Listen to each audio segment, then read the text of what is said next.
Oke, kita mulai aja ya. Selamat sore Romo.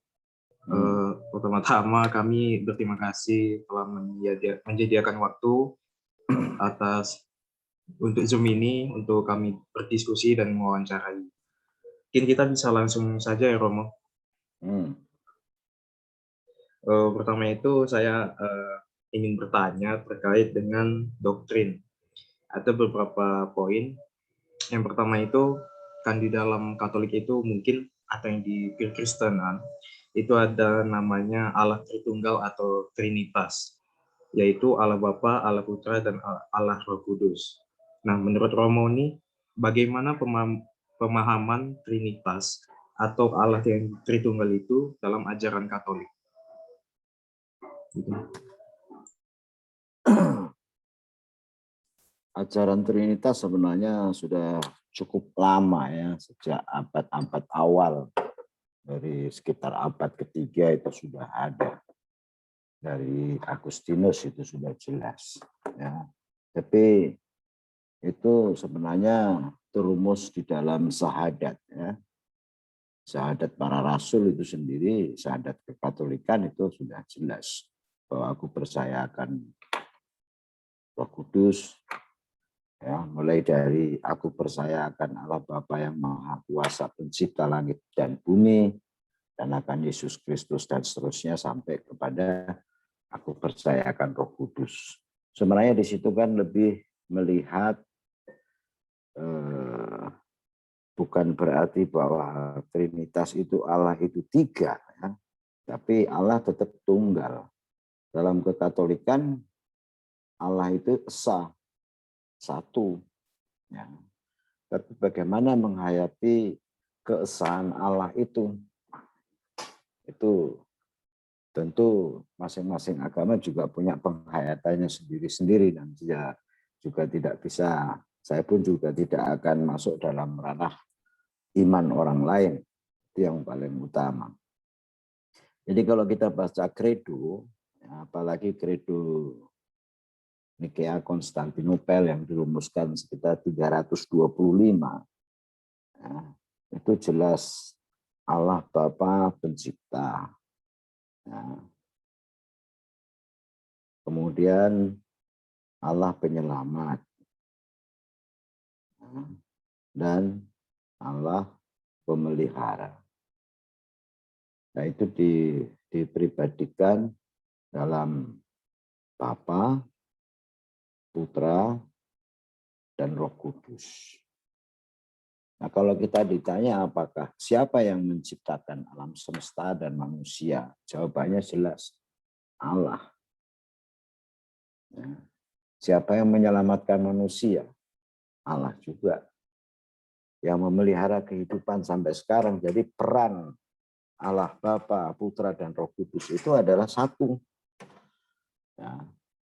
Apalagi kalau kita melihat atau membaca kitab Kejadian bab 1. Ya. Kalau pada mulanya adalah roh Allah melayang-layang. Kemudian Allah bersabda. Ya. Jadi sabda, roh, Allah, sabda itu satu. Dan sabda itu dalam Yohanes 1, ya, ayat 1 sampai 18, jelas di situ. Pada mulanya adalah sabda. Sabda itu telah menjelma menjadi manusia dalam diri Yesus. Jadi kesatuannya di situ. Ya, antara Bapa, Putra, dan Roh Kudus itu satu. Satu diri, tiga pribadi. Kalau kita mau menjelaskan secara filsafat, bingung nanti kamu. Ya, teologi filsafat itu ada lagi istilah satu hakikat, tiga diri, dan sebagainya. Nah, itu mungkin akan lebih pusing. Ya, tapi mungkin secara sederhana dimengerti Allah Bapa, Putra, dan Roh Kudus itu adalah satu. Ya, dialah pencipta, pemelihara, dan penyelamat. Ya, kita memanggil Allah sebagai Bapa, juga sebagai Putra, sebagai Roh Kudus. Ya, dan Yesus sendiri adalah sabda, dan sabda itulah yang mencipta. Sabda itu adalah sabda Allah. Sabda yang mencipta tidak bisa dipisahkan dengan yang bersabda itu sendiri. Memang tidak begitu mudah dipahami oleh banyak orang. Tapi yang paling utama bahwa Tritunggal, maka dikatakan Tritunggal, Allah yang satu. Ya. Bahwa kekatolikan mengakui Allah sebagai esa, bukan tiga. Satu hakikat sebagai Allah, dan dihayati oleh umat beriman dalam tiga diri, Bapa, Putra, dan Roh Kudus. Di situ kalau mau sederhana diungkapkan ya, Allah itu adalah pencipta, pemelihara, dan penyelamat. Kalau dalam kaitannya dengan alam semesta dan manusia, yaitu Allah, Roh Allah, dan Sabda itu satu, tidak bisa dipisahkan. Yang bahwa penciptaan itu terjadi dengan adanya Sabda. Sabda itu adalah Sabda Allah sendiri. Dan dalam Yohanes 1 ayat 1 sampai 18 dipertegas kembali, pada mulanya adalah Sabda. Sabda itu menjelma menjadi manusia dalam diri Yesus. Dia adalah terang, terang dari terang. Maka kalau kita membaca Credo Konstantinopel Nikea, Credo yang panjang, di situ kamu bisa buka nanti.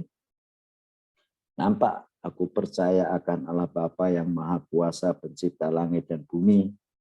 Nah, dan akan Yesus Kristus putranya yang tunggal, kita penyelamat, dan akan Roh Kudus. Nah, itu nampak di situ rangkaian pemahaman tentang Allah sebagai Bapa, sebagai Putra, sebagai Roh Kudus. Dan itu berkarya bersama-sama. Dan Allah berkarya melalui sabdanya. Sabdanya itu telah menjelma menjadi manusia. Itu dalam penghayatan yang sangat-sangat sederhana. Begitu, Bagas. Oke, baik. Terima kasih, Mo. Lalu yang kedua itu, tentunya untuk menghidupi misal dalam keimanan umat Allah gitu, tentu ada hal yang menjadi dasar atau sumber ajaran yang diajarkan. Seperti itu kan, Romo. Lalu, menurut Romo, arti dari iman yang diimani oleh umat itu apa, dan apa yang menjadi sumber iman dalam ajaran Katolik, dan bagaimana pemahaman konsep sumber iman tersebut di dalam agama Katolik. Seperti itu, Romo. Iman bersumber pada kitab suci. Sumbernya kitab suci. Segala bentuk ajaran iman itu sumbernya kitab suci. Bahkan undang-undang di dalam gereja Katolik itu sumbernya juga kitab suci. Nah, itu. Sumber utama adalah kitab suci. Nah, kemudian juga diperdalam kembali ajaran iman itu melalui pengajaran para bapak gereja. Juga tradisi yang ada di dalam gereja Katolik sepanjang masa ini juga memberikan satu pengajaran. Jadi kalau namanya ajaran iman itu sumbernya tunggal, kitab suci. Penghayatannya itu bisa dipengaruhi oleh tradisi yang ada, tradisi kekristenan dari awal-awal abad pertama sampai sekarang. Maka ada banyak hal juga, kebiasaan-kebiasaan dalam gereja yang tidak tertulis di dalam kitab suci. Itu. Tetapi sumbernya tetap kitab suci. Nah, bagaimana ajaran dalam kitab suci itu dimengerti, dihayati, diwujudkan dalam tradisi kekristenan di situ. Misalnya doa Bapa Kami, jelas dalam sumbernya kitab suci. Kemudian kita membuat tanda salib, ya sumbernya jelas. Allah Tritunggal, peristiwa salib, kebangkitan. Nah, kalau kamu tanya soal rosario, sumbernya kitab suci nggak ada. Itu tradisi yang sudah sudah berabad-abad, tidak diketahui lagi kapan. Sudah lebih dari 100 tahun. Sama juga jalan salib. Ya, itu sumbernya juga kitab suci bahwa Yesus mengalami perjalanan ke Yerusalem untuk disalibkan di sana, di Golgota. Tapi bahwa jalan salib seperti peristiwa pertama sampai 14 itu kalau dicari dalam kitab suci tidak ada. Yesus 3 kali jatuh itu juga nggak ada dalam kitab suci. Tapi bagaimana orang menghayati pengalaman iman, gitu loh. Karena kitab suci sebenarnya adalah pengalaman iman.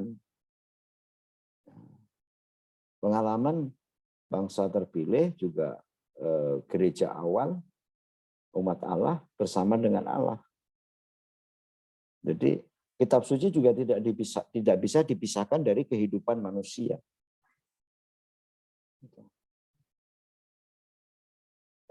Maka di situ ada yang dalam kitab suci itu juga tertulis di situ karena wahyu, inspirasi.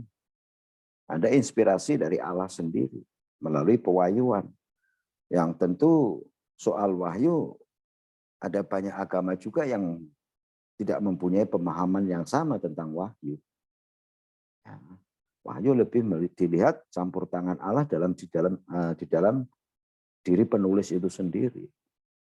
Maka tulisan itu bersifat atau disampaikan dalam bahasa manusia.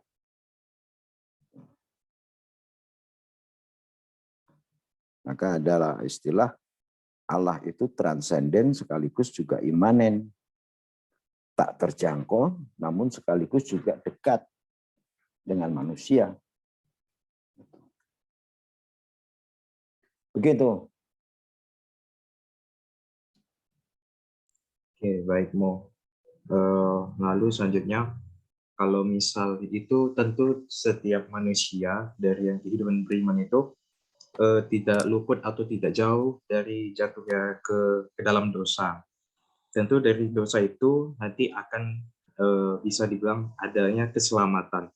Nah, menurut Romo arti keselamatan itu seperti apa? Lalu cara manusia yang dalam kutip yang melakukan dosa mendapat keselamatan dari Tuhan. Itu bagaimana, Romo? Nah, sekarang pengertian dosa apa sih dulu?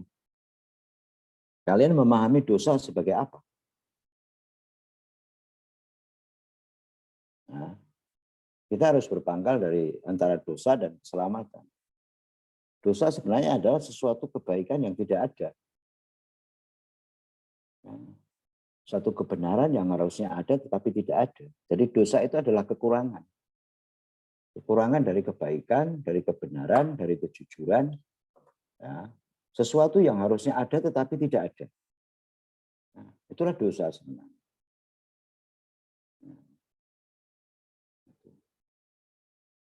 Nah, keselamatan tidak mungkin dari manusia. Keselamatan itu selalu berasal dari Allah. Nah, bagaimana kita sebagai umat beriman menghayati tentang keselamatan itu? Sebagai orang Katolik, ya keselamatan itu datang dari Yesus Kristus dalam gereja.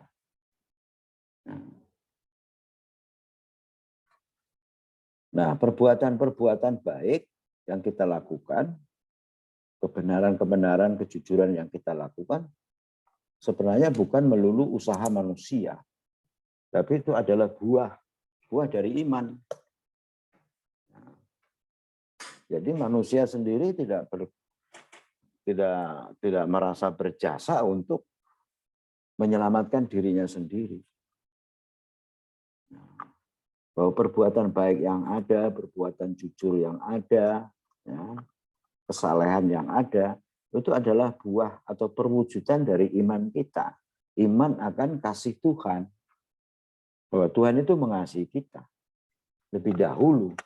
Tuhan mengasihi lebih dahulu. Kalau bicara tentang dosa dan keselamatan, kita membaca kitab Kejadian itu jelas sekali. Apalagi kitab Kejadian dari bab 1 sampai bab 12. Ya. Maka di situ ada, kalau ini pesertanya Katolik semua nggak? Kebetulan ada beberapa yang bukan, mau. Oh. Jadi kalau kita membaca kisah Kejadian atau Genesis, nah bab 1 sampai dengan 12, itu akan jelas. Di situ ada kisah Firdaus, ya, Taman Eden, ya, kemudian kisah manusia jatuh dalam dosa, dan kisah keselamatan dalam Perjanjian Lama. Jadi dalam kitab Kejadian bab 1 sampai 12, ya khususnya dari kelima Pentateokh, ya, kitab Kejadian, Ulangan, Bilangan, Keluaran, dan Imamat, kita itu bisa membaca di situ, terutama di kitab Kejadian. Ya. Akan di situ dikisahkan soal Adam dan Hawa. Ya. Tapi sebenarnya di situ kan berasal dari refleksi manusia zaman itu. Kalau kita ditanya, sampai saat ini masih ada orang sakit, ada orang mati. Kalau kena duri sakit,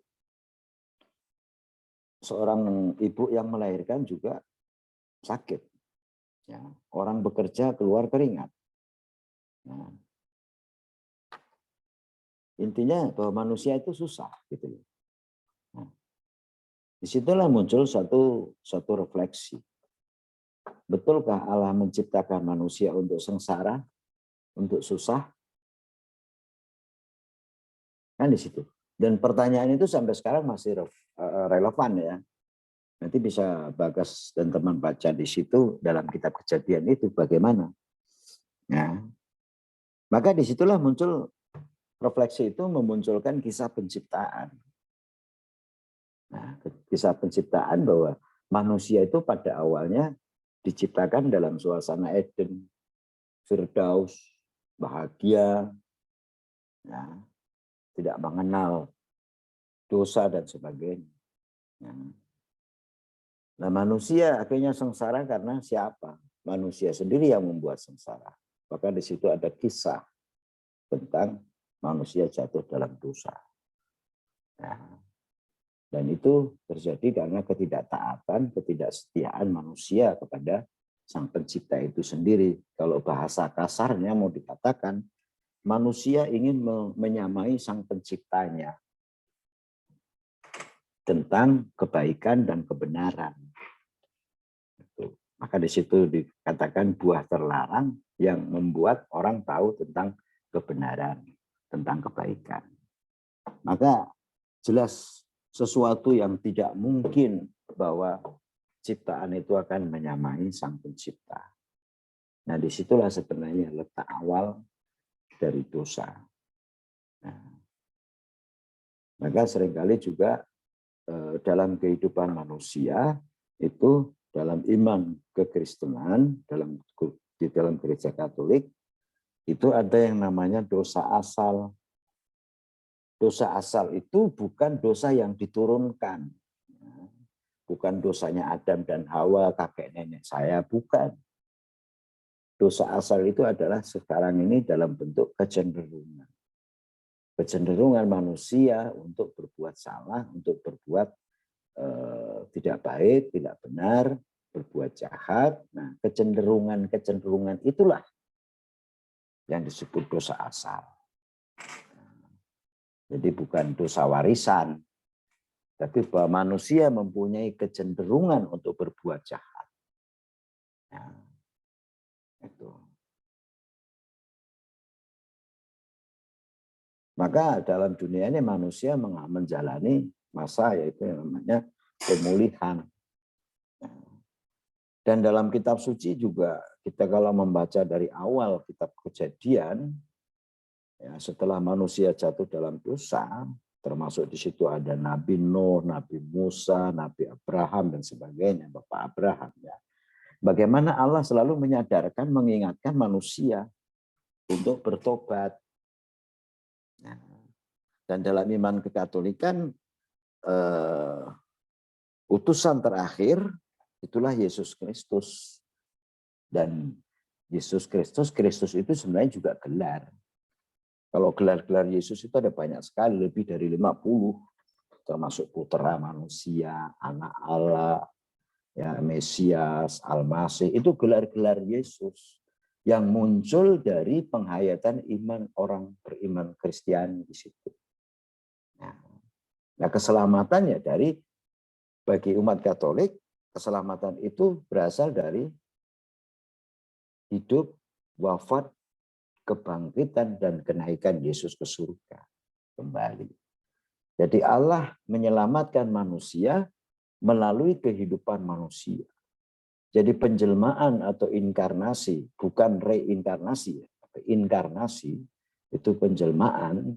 Allah menjelma menjadi manusia dalam diri Yesus, yang juga ditegaskan dalam Yohanes 1:1-18 itu. Ya, seperti kelahiran Yesus di dunia ini, itu sebagai tanda solidaritas. Bagaimana Allah mau menyelamatkan manusia, tentu pakai bahasa manusia. Dengan cara-cara manusiawi yang dibawa kepada keilahian. Karena manusia juga mempunyai dua unsur, rohani dan jasmani. Yang ilahi dan yang manusiawi. Maka keselamatan mutlak dari Allah dan manusia dituntut sebuah pertobatan. Dan kekasan dari umat beriman Katolik sebenarnya adalah pertobatan. Dan pertobatan itu berlangsung terus-menerus. Artinya bahwa hidup manusia itu dipanggil untuk sempurna. Maka di dalam dunia ini sebenarnya juga menjadi proses pengudusan diri. Penyucian, pemurnian diri dalam iman kepada Tuhan itu sendiri. Nah, itu. Maka Yesus sendiri juga disitulah ketika Thomas bertanya kemana saya harus pergi, ketika Yesus mau pergi, Tuhan Yesus menjawab, akulah jalan, kebenaran, dan hidup. Siapa yang hendak sampai kepada Bapa harus melalui aku. Maka jalan keselamatan, jalan kehidupan, jalan kebenaran bagi umat Katolik adalah Yesus sendiri. Nah, betul. Nah, keselamatannya di situ. Soal dosa sebenarnya ya itu manusiawi, kemanusiaan kita yang ingin menyamai Sang Pencipta. Nah, dan berkali-kali Allah memanggil manusia melalui nabi-nabinya. Yang terakhir melalui putranya sendiri yang mana Allah menjelma berinkarnasi menjadi manusia. Sedangkan Yesus sendiri tidak pernah menyebut diri sebagai Tuhan. Nah, tetapi dalam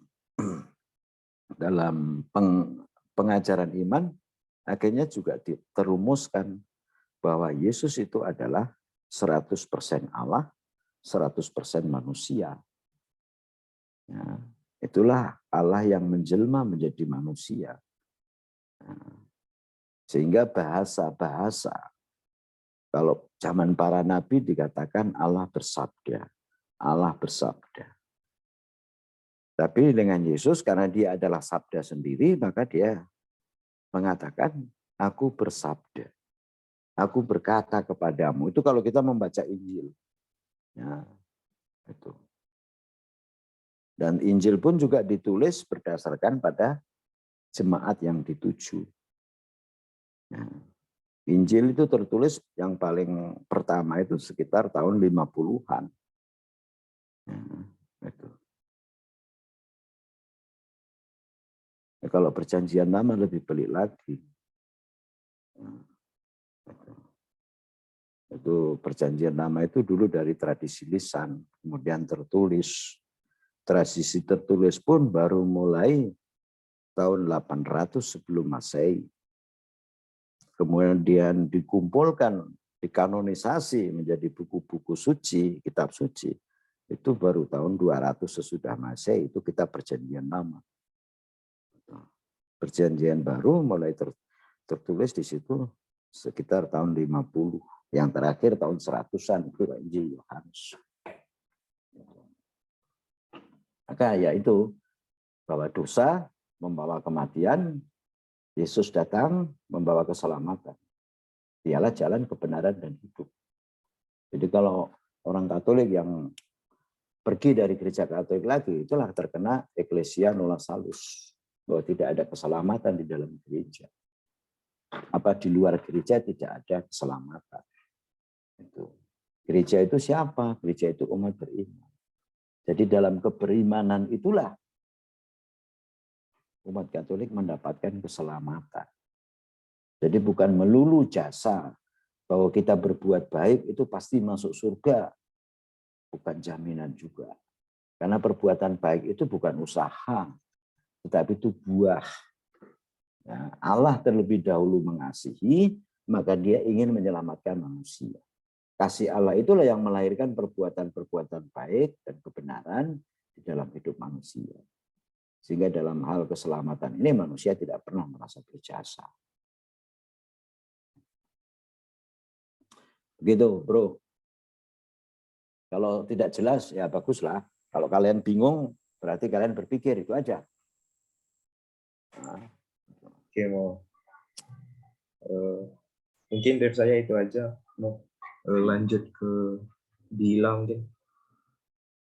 Apa itu? Selamat sore Romo. Saya ingin bertanya mengenai yang material. Di material ini ada 3 poin, yaitu tempat kudus, waktu kudus, dan benda rohani. Saya ingin menanyakan tentang menurut agama Katolik, bagaimana arti kekudusan terlebih dahulu. Tempat kudus, benda kudus, dan waktu kudus. Waktu kudus. Ya. Bentar ya.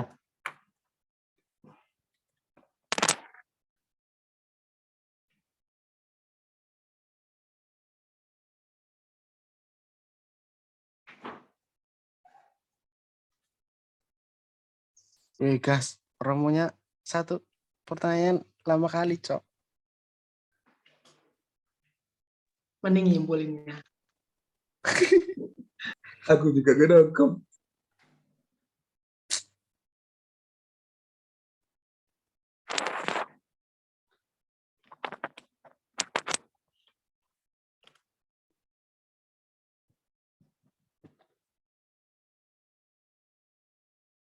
Jadi kalau soal tempat kudus, benda kudus, waktu kudus, ya, itu sebenarnya diatur juga di dalam kitab undang-undang. Itulah yang namanya Codex Iuris Canonici. Ya. Artinya kitab hukum kanonik 93 yang ditetapkan tahun 93. Ya. Dikatakan tempat-tempat suci ialah tempat yang dikhususkan untuk ibadat ilahi atau pemakaman umat beriman melalui persembahan atau pemberkatan sesuai dengan buku-buku liturgi yang ditetapkan untuk itu. Itu kalau tempat suci. Tempat yang dikhususkan. Ya. Termasuk juga pemakaman itu juga kalau itu dipersembahkan atau di istilahnya benedizione atau dedicatione ya, oleh oskop, maka itu juga dikatakan tempat-tempat suci. Ya, itu. Seperti gereja itu tempat suci. Ya. tempat ziarah yang juga ditetapkan oleh uskup itu juga tempat suci. Ya. Itu mengenai tempat suci. Ya. Kemudian waktu suci itu apa? Ya, atau waktu kudus, waktu suci. Jadi hanya otoritas tertinggi gereja, yakni paus, ya, berhak menetapkan, memindahkan, dan menghapus hari-hari pesta. Demikian juga hari-hari tobat yang umum berlaku bagi seluruh gereja Katolik. Ya, misalnya hari Minggu itu waktu suci. Sekarang selama 40 hari sebelum Paskah, umat Katolik menjalani masa yang disebut Prapaskah atau sering disebut juga masa puasa selama 40 hari. Itu juga disebut sebagai waktu suci. Ya. Kemudian ada Hari Raya Orang Kudus. Ya. Bahkan Hari Raya kemerdekaan negara Indonesia itu juga menjadi waktu yang suci. Nah, karena ditetapkan sebagai hari raya oleh gereja, oleh konferensi para uskup di Indonesia. Ya, itu. Dan di keuskupan-keuskupan, uskup juga punya kewenangan juga untuk membuat itu. Ya, itulah yang disebut waktu-waktu suci. Ya, itu. Kalau benda-benda kudus itu lebih pada benda yang dikhususkan, yang dikuduskan. Tapi kekudusan itu bukan terletak terutama pada bendanya, tetapi lebih pada simbol dari situ. Ya. Benda kudus itu salah satunya ya alat-alat untuk peralatan peribadatan itu juga dengan diberkati, dengan dipersembahkan. Nah, di situ menjadi benda-benda kudus, misalnya piala, ya, kemudian sibori yang untuk perayaan Ekaristi, tubuh dan darah Kristus. Kemudian ada beberapa patung-patung itu dikuduskan dengan diberkati. Bahkan ada juga air yang dikuduskan untuk air suci. Itu. Jadi kekudusan tempat, kekudusan benda, kekudusan waktu itu ditentukan oleh otoritas gereja itu sendiri. Ya. Yang dilakukan dengan pemberkatan atau mempersembahkan bagi. Gitu. Tempat ziarah itu juga tempat kudus. Karena di situ sebenarnya kalau mau dikatakan kekudusan benda, kekudusan tempat, kekudusan waktu, terutama karena dipakai untuk menghormati Allah yang kudus. Ya.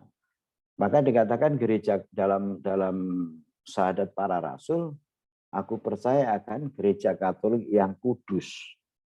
Ya, gereja Katolik itu kudus karena Roh Kudus yang menjiwai, yang menuntun, yang membimbing gereja itu sendiri, maka disebut kudus. Maka di mana orang berhimpun, disitulah juga menjadi tempat kudus karena orang-orang beriman sebenarnya juga bagian dari orang-orang kudus di antara para kudus itu sendiri. Nah, sesuai dengan panggilan kita manusia ini dipanggil kemana. Nah, itu. Maka kalau dalam gereja itu jelas panggilan utamanya apa. Maka dalam kitab hukum kanonik pasal 210, semua orang beriman Kristiani sesuai dengan kedudukan kasnya harus mengerahkan tenaganya untuk menjalani hidup yang kudus dan memajukan perkembangan gereja serta pengudusannya yang berkesinambungan. Nah, itulah kaitannya tempat kudus, benda kudus, waktu kudus. Sesuai dengan panggilan bahwa kita semua dipanggil mengarah kepada hidup kudus sebagaimana sabda Tuhan sendiri dalam Injil, hendaknya engkau kudus seperti Bapamu di surga kudus adanya. Jadi pengaruh iman pengaruh orang-orang yang menuju kepada kekudusan inilah maka menjadi tempat-tempat kudus, waktu-waktu kudus, waktu untuk menguduskan dirinya sendiri. Nah, begitu, apakah masih bingung? Sudah jelas, Romo. Jadi kekudusan itu selalu terkait dengan iman umat ya, bukan berdiri sendiri. Kalau misalnya ada patung Bunda Maria, patung Yesus, kekudusannya bukan pada benda itu, tetapi pada orang yang berdoa, ya, yang dipanggil untuk menjadi kudus. Sementara patung-patung yang ada itu bukan disembah, bukan dipuji. Ya, ibaratkan kalau kita kangen sama orang tua, kita melihat foto. Ya, jadi membantu orang untuk menghadirkan. Ya, dan juga umat Katolik tidak pernah berdoa ditujukan kepada Bunda Maria, kepada Santo Yosef, kepada para santo, tidak pernah. Ya, selalu ditujukan kepada Allah melalui Yesus Kristus sebagai pengantara. Jadi kalau berdoa bersama Bunda Maria, bukan berdoa kepada Bunda Maria, itu sudah berbeda. Bersama Bunda Maria, umat Allah berdoa kepada Bapa yang disampaikan melalui putranya Yesus Kristus. Yang tadi adalah sabda. Dia adalah Allah juga.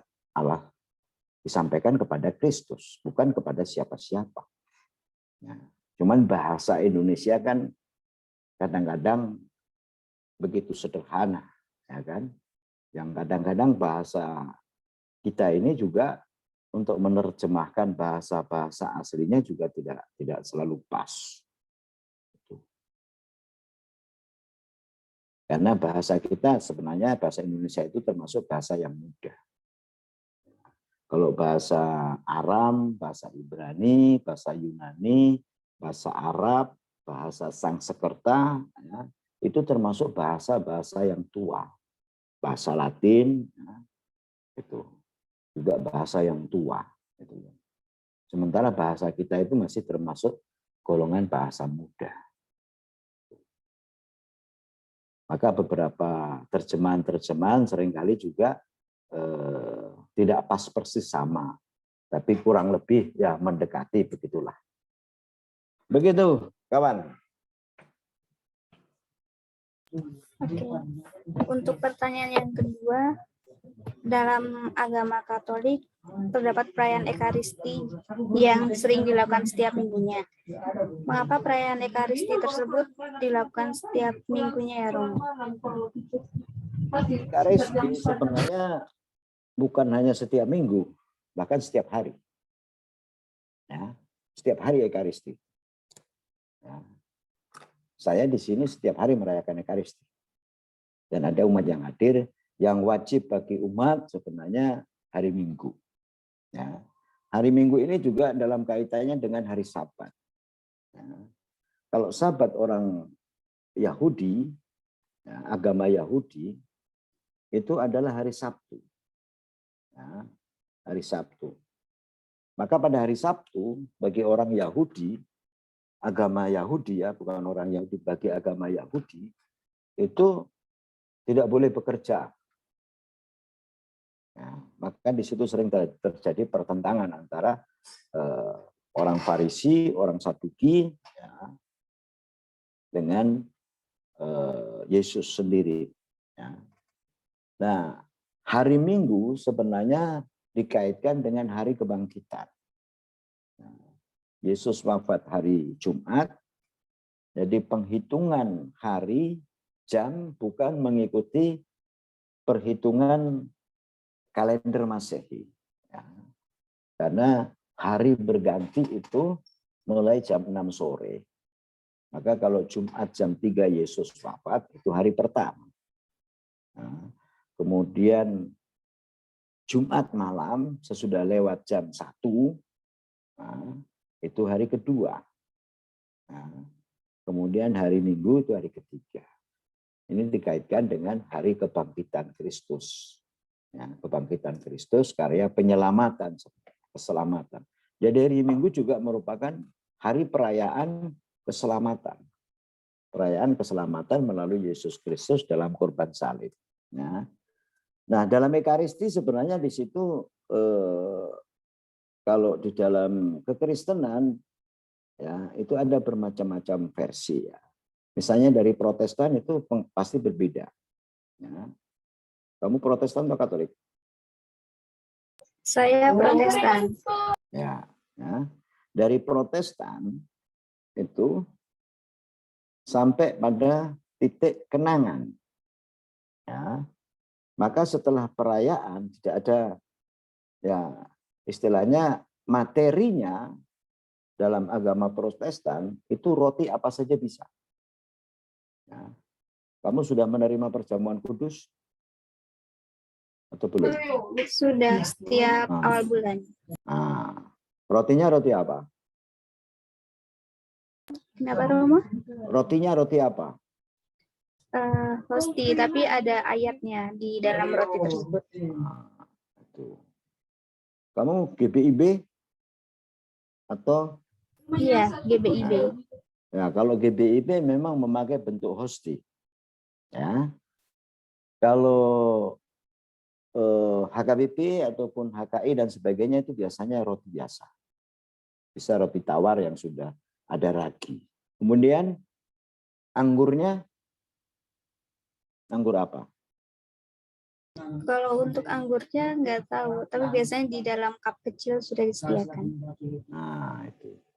Nah, kalau dalam agama Protestan anggurnya yang penting anggur.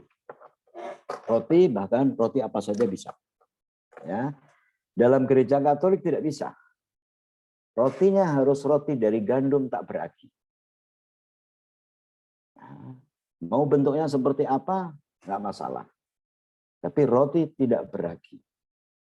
Nah, kemudian anggurnya harus anggur dari buah anggur.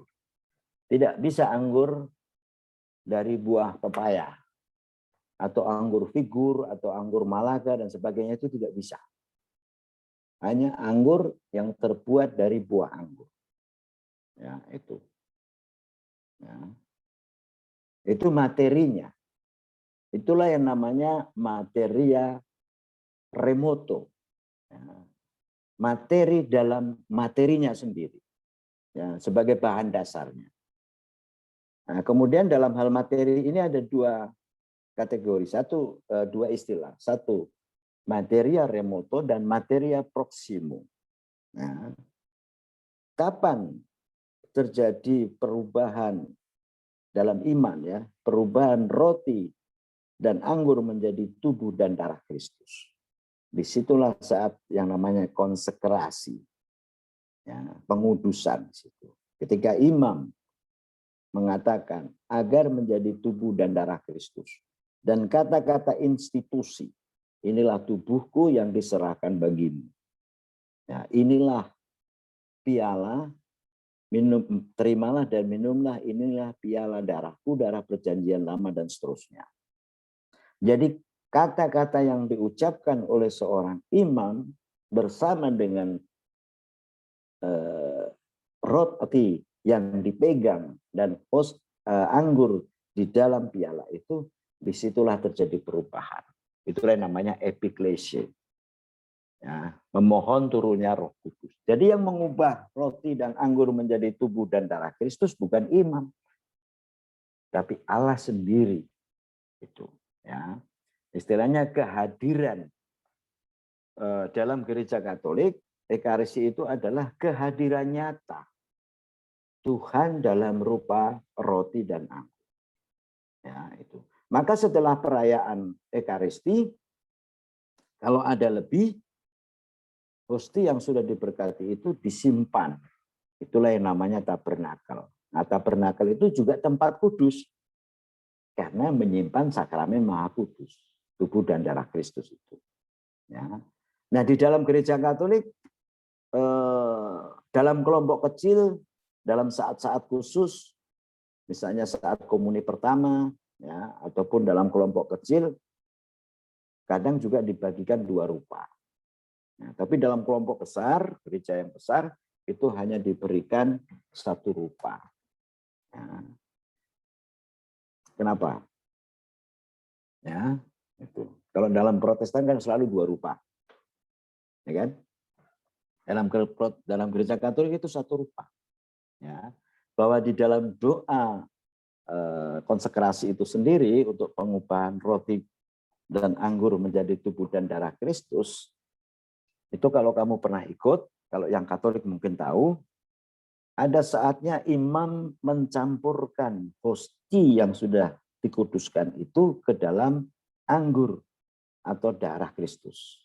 Dengan doa, semoga perpaduan tubuh dan darah Tuhan kita Yesus Kristus yang akan kami sambut, membawa kami kepada kehidupan abadi. Itu hanya didoakan oleh imam.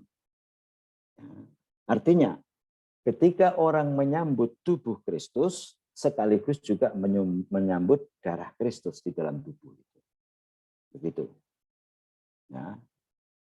Cukup jelas atau cukup bingung? Sudah? Sudah cukup jelas, Romo. Bisa dilanjutkan dengan yang Ya. lain. Silakan. Terima kasih, Romo. Yuk. Selamat sore Romo. Yo, gimana? Ini saya ingin bertanya tentang institusi, kan ada 2 poin. Yang pertama kelembagaan sosial, yang kedua kelembagaan religius. Yang kelembagaan sosial itu contohnya seperti wisma, yayasan. Itu menurut Romo apa peran gereja tentang kelembagaan sosial tersebut? Jadi dalam gereja Katolik itu ada yang namanya hierarki. Ya, hierarki. Itulah sebenarnya susunan kelembagaan. Ya. Dalam gereja Katolik itu pemimpin tertinggi adalah Uskup Roma atau Paus. Ya. Kemudian Uskup Metropolitan atau Uskup Agung. Baru Uskup Supragan. Ya. Misalnya seperti kalian kan sekarang ada di Dume ya. Di Dume ini kan? Nggak semua mau. Ada yang di Mana? Jogja, di mana-mana. Nah, kalau yang di Dume misalnya, ya, yang di Dume ini misalnya, itu masuk wilayah Keuskupan Padang. Maka Keuskupan Padang ini adalah Keuskupan Supragan dari Keuskupan Metropolit yang ada di Medan. Maka Medan itu termasuk jadi Uskup Supragan, kemudian ada Provinsi Gerejawi. Ya.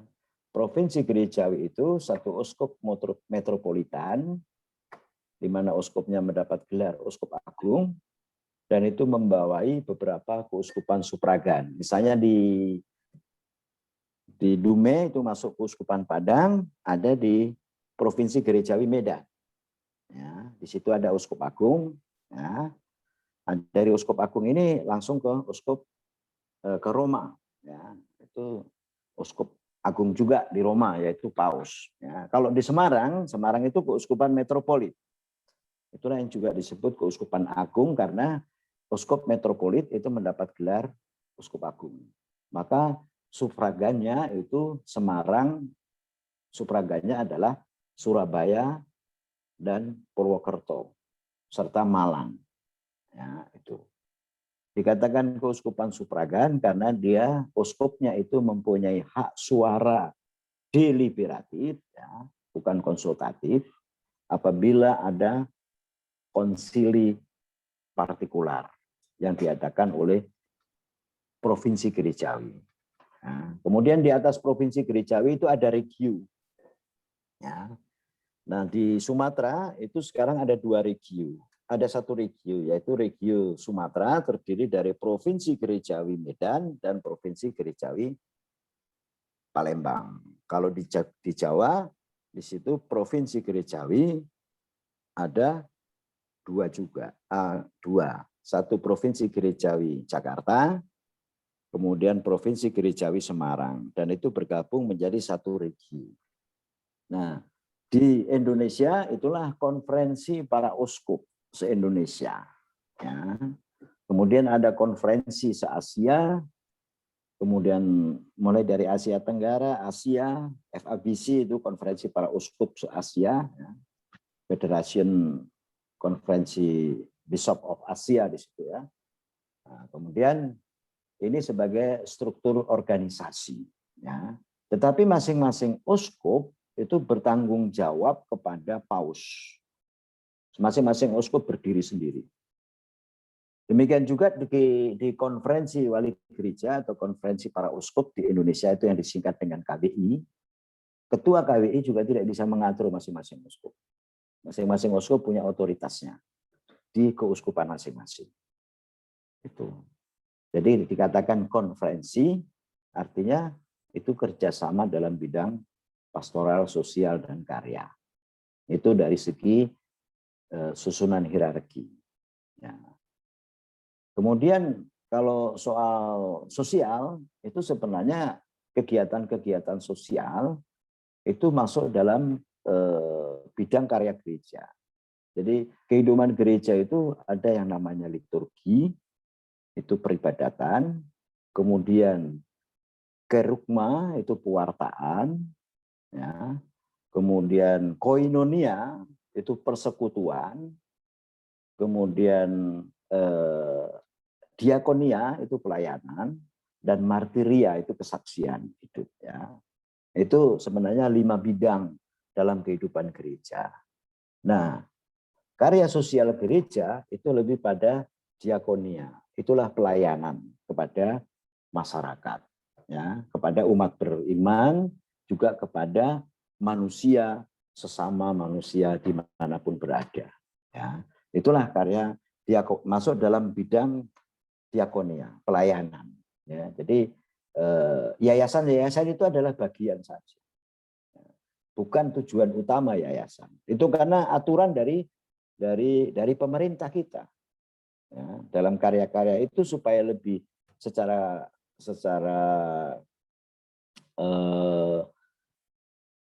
sipil itu diakui. Misalnya di bidang pendidikan, di bidang kesehatan, di bidang pelayanan sosial dan sebagainya. Itu selalu dibentuk yayasan itu juga untuk ketertiban organisasi di dalam negara ini juga. Ya, jadi yayasan-yayasan itu ada karena kita ada di negara Indonesia. Nah, kalau dari gereja sendiri sebenarnya cukup dengan komisi. Nah, misalnya ada komisi pendidikan, ada komisi sosial, ya. Nah, kemudian ada komisi kateketik, ya. Ada komisi komsos, lebih pada komisi-komisi. Ya, itu. Komisi artinya ya karya di bidang ini. Gitu. Nah, kalau bidang sosial sebenarnya bukan hanya yayasan, ya. Yayasan itu kan bentuk dari badan hukum tersendiri, itu. Nah, yang bergeraknya ya di rumah sakit, bahkan CSR, ya itu juga ada yang tergabung juga dengan Karina. Misalnya ada bencana alam, nah di situ gereja juga terlibat, ya itu.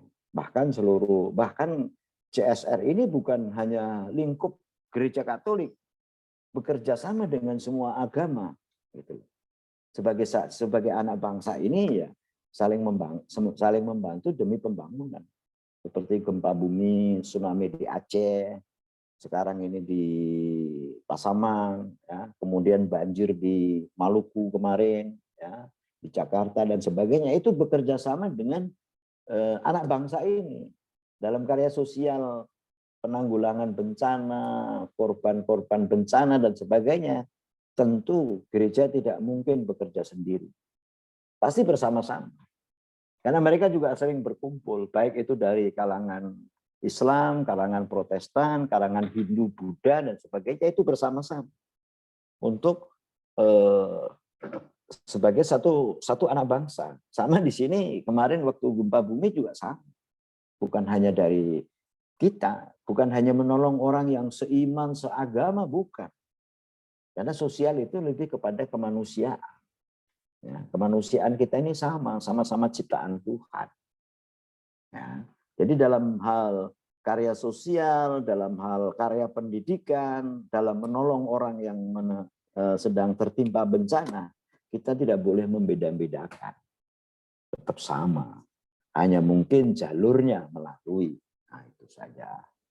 Nah, itu dari karya sosial ya. Saya lebih menyoroti dari segi karya sosial. Kalau soal yayasan dimanapun sama.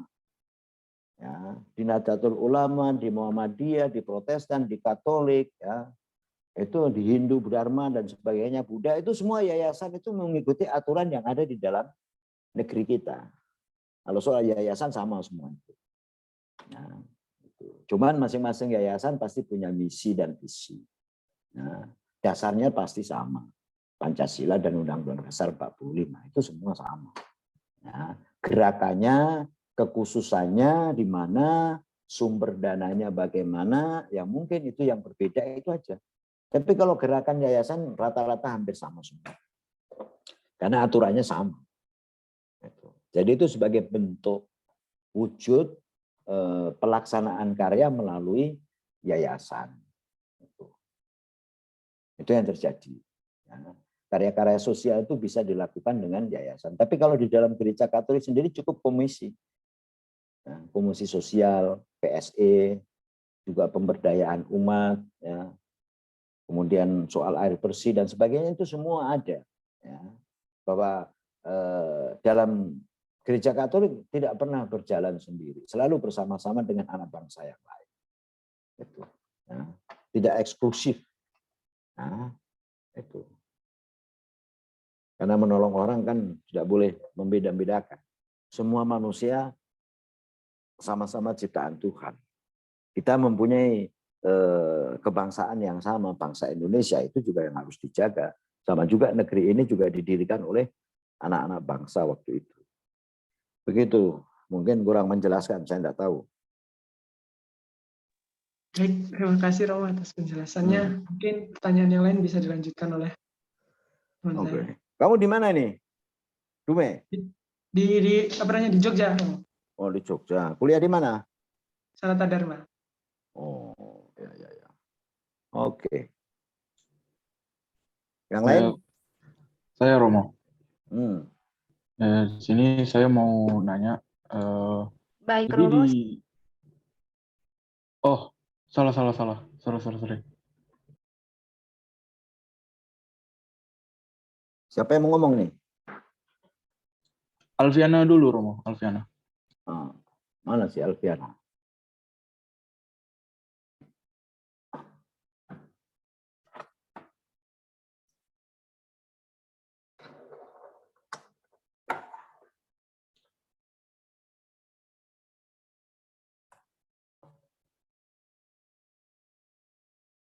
Nggak ada? Baik, Romo. Selamat sore. Selamat sore, saya ingin bertanya tentang etika. Jadi menurut Romo, bagaimana sikap yang harus kita lakukan terhadap ilahi atau sikap kita terhadap Allah Tritunggal?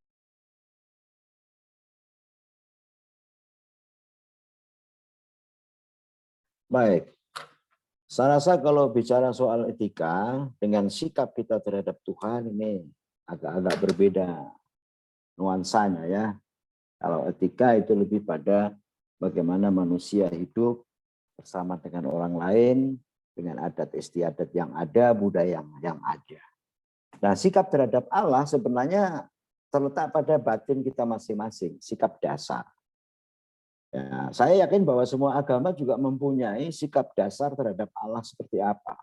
Dan ini terkait dengan pemahaman Allah itu sebagai apa. Kalau Allah sebagai yang transenden, yang jauh, yang akbar, besar, ya, yang tak terjangkau, ya, seperti misalnya bangsa Yahudi dulu, ya, Allah yang menghukum, Allah yang membuang, Allah yang mengadili, ya, maka sikap terhadap Allah juga di situ akan ada unsur ketakutan. Ya, itu. Maka hukum-hukum inilah yang membatasi, seperti dalam kitab Keluaran Musa memberikan 10 perintah Allah. Ya, isinya jangan semua. Nah, mulai dari jangan menyembah berhala, jangan membunuh, jangan ini, jangan itu semuanya. Ya, semacam ancaman begitu. Ya. Itu zaman perjanjian lama. Nah, sekarang kalau kita dalam kekatolikan menghayati Allah sebagai kasih, ya, yang terwujud dalam Tritunggal itu Allah Bapa, Putra, dan Roh Kudus yang menjelma dalam Yesus. Dan di situ sebagai wujud kasih Allah, kehadiran Yesus adalah kasih Allah, maka sikapnya ya ada beberapa yang bisa muncul di situ. Misalnya orang Katolik menyebut Allah sebagai Bapa. Nah, walaupun Bapa di dunia ini tidak selalu bisa digambarkan seperti Allah. Ada banyak juga bapak-bapak di dunia ini yang kurang ajar itu kan. Nah, maka sikap terhadap Allah sebenarnya sangat ditentukan bagaimana pemahaman orang, penghayatan orang memahami tentang Allah. Kalau Allah sebagai kasih, maka sikap kita terhadap Allah berbeda dengan kalau kita menganggap Allah itu sebagai penghukum. Allah sebagai pengawas, Allah sebagai yang menghakimi. Nah, maka karena umat beriman Katolik itu memahami dan menghayati Allah sebagai kasih, maka sikap terhadap Allah juga akan menunjukkan kasih Allah itu sendiri. Yang juga kasih Allah itu hadir di dalam hidup orang beriman. Sehingga dia sikapnya apa? Mengasihi Allah, memuji Allah, memuliakan Allah, meluhurkan Allah, bukan dengan kata-kata, tapi dengan sikap dirinya sendiri dan juga dengan tindakan-tindakan nyata bahwa kasih Allah hadir di dalam diri umat beriman. Maka kalau kita mengasihi sesama kita menolong orang, kita berbuat baik, itulah kasih Allah yang mengalir di dalam hidup kita. Kamu bisa membayangkan kalau misalnya kamu punya pacar, pacarmu mengasihi kamu, pasti kamu juga akan muncul kasih. Orang tua kita yang memperhatikan, mengasihi kita, maka sikap kita terhadap orang tua juga tidak ada kebencian di situ. Yang ada sayang, menghargai, menghormati, ya, merasakan kasih itu, dan membuat orang juga hidup bersemangat. Yang mungkin tidak terlalu jelas penjelasan saya. Tapi paling kurang gambaran itu sudah jelas. Begitu. Baik, Romo. Terima kasih atas penjelasannya. Selanjutnya akan dilanjutkan dengan teman yang lain. Ya. Selamat sore, Romo. Nah, di sini saya mau nanya. Jadi yang saya dengar tahun 2012 di sebuah gereja di Yogyakarta pernah ada hosti yang berubah menjadi daging. Nah, yang pengen saya tanyakan di sini, tanggapan Romo itu gimana sih gitu? Atau mungkin ada kayak kejadian-kejadian di luar nalar lagi yang pernah terjadi yang mungkin belum kami tahu gitu, Romo? Kalau berita tentang hosti menjadi daging di Jogja itu saya belum pernah mendengar. Nah, berita itu entah benar atau tidak. Ya. Jadi tidak semua berita itu benar. Ya. Yang sudah pernah terjadi di Spanyol, di Korea. Ya. Itulah yang juga disebut mukjizat. Ya. Dan yang bisa menyatakan kebenaran itu bukan kita, bukan imam, tapi kongregasi urusan ajaran iman yang ada di Roma. Tentu itu dengan penelitian, penyelidikan, dan kesaksian-kesaksian yang ada baru bisa dikatakan betul. Nah, ya soal di Jogja saya belum bisa mengatakan itu benar atau tidak, karena saya juga baru mendengar dari kamu. Nah, karena berita-berita apalagi zaman sekarang itu juga belum tentu benar. Jadi kebenaran yang ada tentang berita Itu kalau di dalam gereja Katolik ada yang merumuskan sendiri. Itulah kongregasi ajaran iman. Ya, yang diketuai oleh seorang kardinal. Dan itu berkedudukan di Roma. Jadi kita nggak bisa mengatakan itu benar atau tidak. Ya. Menurut saya bagaimana? Saya tidak bisa berpendapat soal itu. Ya. Tapi bahwa kejadian-kejadian seperti itu ada dan diakui oleh gereja sebagai mukjizat. Itu aja.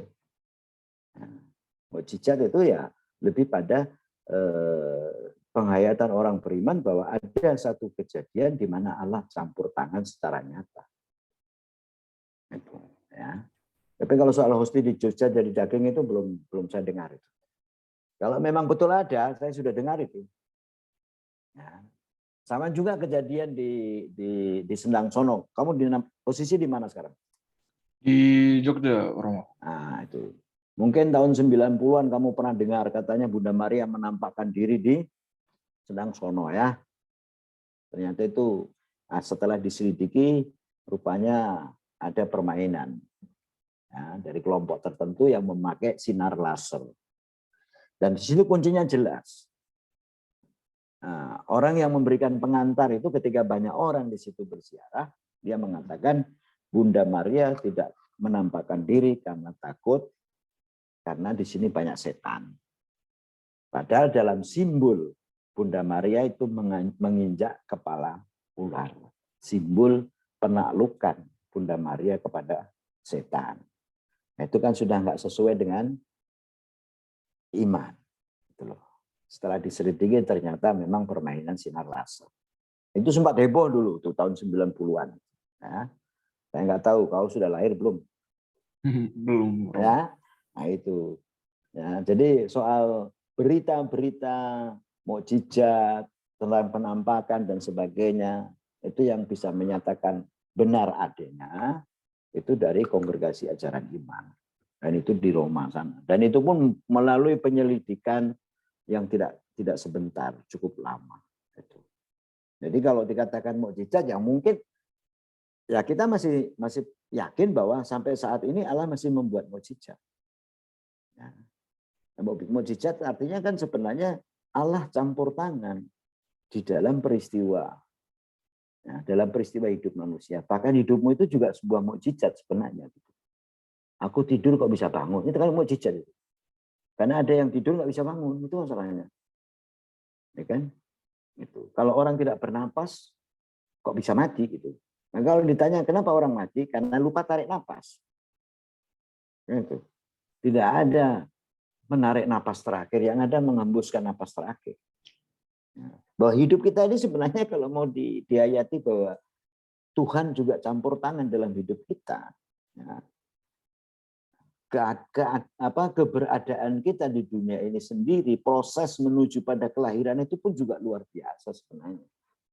Nah, dari janin kemudian menjadi anak, proses kelahiran. Nah, cuman manusia kan seringkali tidak mengerti, tidak mau mengalami ataupun menghayati bahwa hidup ini adalah juga campur tangan dari Allah. Apalagi kalau kita sebagai orang beriman membaca kitab suci dalam kisah penciptaan, Allah menghembuskan nafasnya ke dalam diri manusia itu sehingga manusia hidup. Jadi Allah berperan dalam hidup. Sekarang kan belum ada hasil cloning manusia kan? Belum ada. Nah, kalau hasil klon banyak itu. Nah, kan? Nah, itu. Untuk binatang bisa.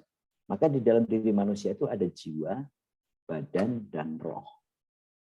Nah, itu ada bukunya di situ, kalau kamu baca dicari di Kanisius itu ada jiwa, badan, dan roh di situ. Nah, maka manusia sekalipun sudah mati, dia gelar terakhir adalah almarhum atau anumerta. Tidak pernah dikatakan bangkai. Nah, itu paling jenazah atau mayat, tapi bangkai nggak pernah. Tapi kalau kucing nggak pernah dikatakan ini jenazahnya si manis. Padahal kucing, nggak pernah. Ya. Dan disitulah sebenarnya letak dari mukjizat-mukjizat yang ada. Dan tidak semua mukjizat yang dikatakan mukjizat oleh orang, itu juga belum tentu mukjizat. Jadi saringlah berita-berita yang tidak selamanya itu benar. Ada dulu juga cerita bahwa patung Bunda Maria mengeluarkan darah, mengeluarkan air. Ya, itu kebenarannya kita juga tidak tahu. Ya, bahkan ada apa itu mega, ya, mega di atas awan itu direka-reka ya bentuknya seperti Yesus. Kan ada juga itu pernah. Ya kan? Nah, yakinkah kita dengan hal-hal seperti itu? Bahwa iman orang Kristiani tidak tergantung dari hal-hal seperti itu. Tapi iman tergantung pada pribadi Yesus sendiri.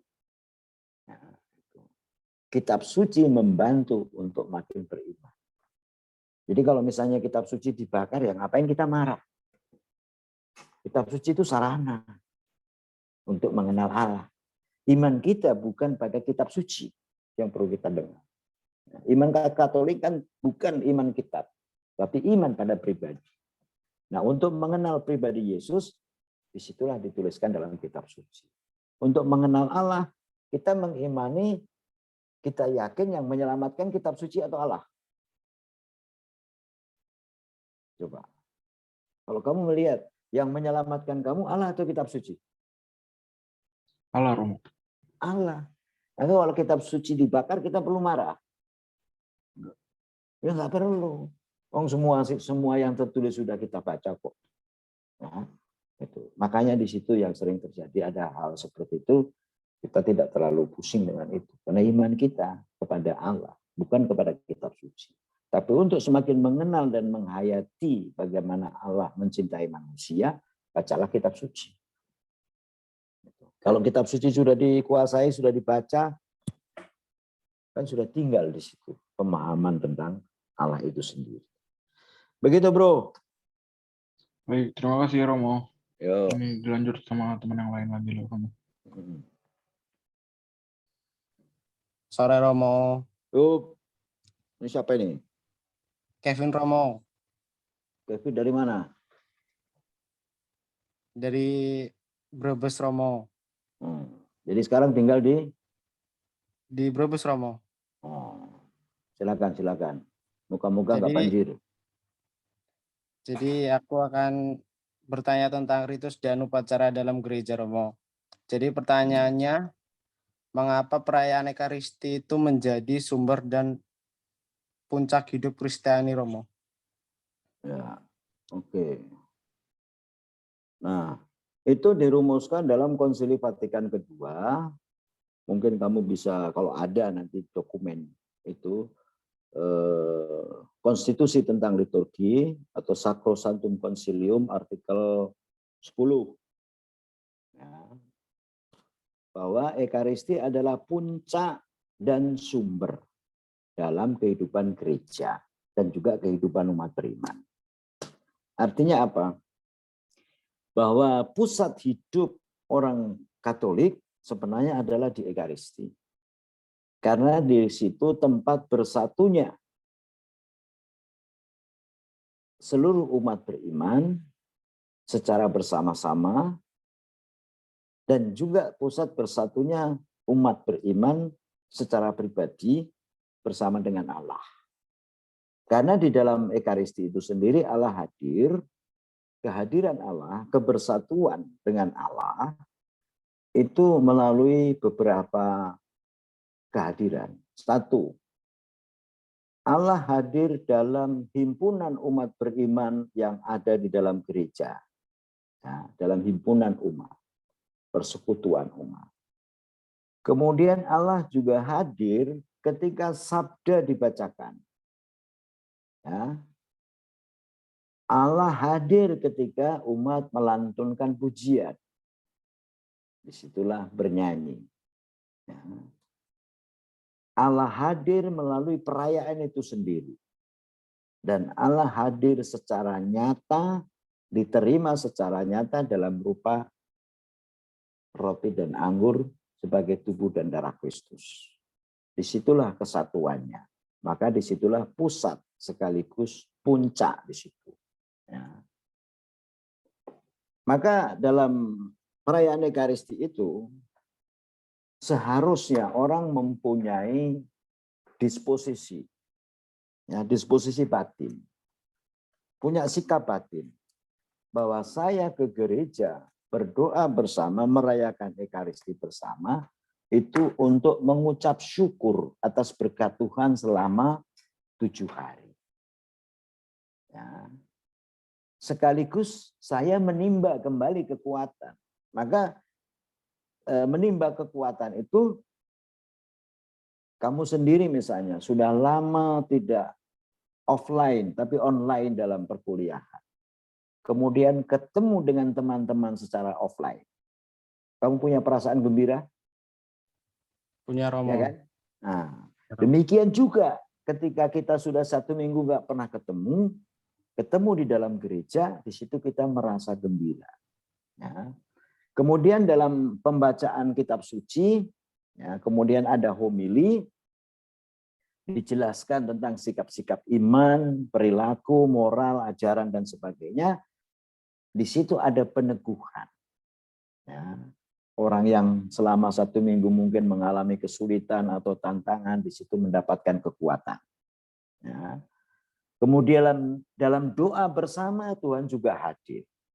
Ya. Semacam berdoa itu kan sebenarnya kurang lebih hampir sama lah dengan berkeluh kesah kepada Tuhan.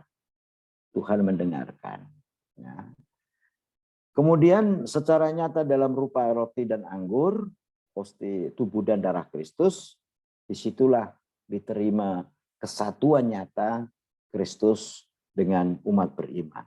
Maka di situ menjadi sumber kekuatan. Jadi sumber kekuatan utama umat beriman di dalam berkarya, di dalam bekerja, dalam berbuat baik dan sebagainya adalah Allah sendiri. Maka dikatakan sumber. Nah, puncaknya di situ syukur. Ya, jadi datang ke gereja untuk bersyukur, pulang ke gereja mendapatkan kekuatan. Seharusnya disposisi batinnya seperti itu. Ya. Nah, di dalam upacara itu ada yang namanya rubrik. Rubrik itu tata cara, ada berdiri, ada duduk, ada berlutut, itu namanya rubrik. Kalau ritus itu berbeda. Ritus adalah suatu komunitas umat beriman yang mempunyai undang-undang sendiri, punya tata cara ibadat sendiri, ya, kemudian punya kebiasaan-kebiasaan sendiri, ya, itu namanya ritus. Nah, dalam gereja Katolik itu ada 27 ritus. Ya, yang dari gereja Barat itu yang dulunya memakai bahasa Latin itu ada 6 ritus. Dalam gereja Timur itu ada 21 ritus. Antara lain di India itu ada 2 Malangkarese, Malabarese. Di Ukraina juga ada. Di Rumania, kemudian di Syria, di Lebanon, di Iran. Seperti Nikea, Kaldea, itu namanya ritus. Ya, tapi kalau tata upacara itu namanya rubrik. Nah, aturan peribadatan itu seperti apa, kapan harus berdiri, kapan harus. Itu juga menunjukkan kesatuan sebenarnya. Itu. Begitu kawan. Baik Romo, terima kasih Romo. Yo. Ini ada pertanyaan yang terakhir, Mo, Ya. tentang tremendum et fascinosum. Tremendum Dan fascinosum, kegembiraan dan kekaguman dan kegembiraan. ya. Gimana gereja memberikan penghayatan dan juga apa aja sih contoh-contohnya gitu, Mo. Baik. Soal kegembiraan sebenarnya banyak hal ya. Ketika seseorang mengalami berkat Tuhan, itu seharusnya mengalami kegembiraan. Ya. Mungkin lebih tepat fascinosum ini bukan sekedar kegembiraan, tapi lebih pada sukacita. Ya.